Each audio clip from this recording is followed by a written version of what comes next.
Yo gel, konon bagay? E ya petit men, baka ou chita men. Chak joun ou chita lan, pa fanyen men ou chita men. Jodi a baka ou chita nan bas la selman nou nap leve, nan kon sa gen di yo. Dede men? Qui ça moun trouve yo monsieur? C'est tout bagay cher dans pays. Leve pour aller papa.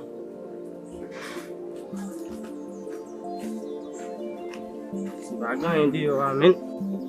Waka manjo, waka bre. Tout bagay monte men. Ou après 50-10 ans men.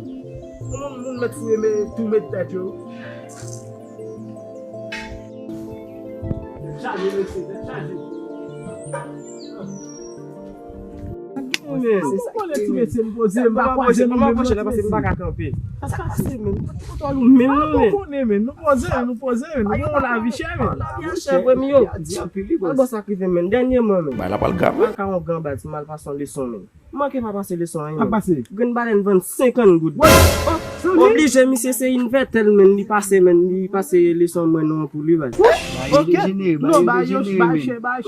3 docteurs pour 5 gouttes ben. Et pour 25 gouttes les kounya, nous mêler oui men. Nous mêler ou mêler. Pa vin fè moun nou la. Même marche à tout galon de mon papa. Aget. Aye, mi te mi. Baba.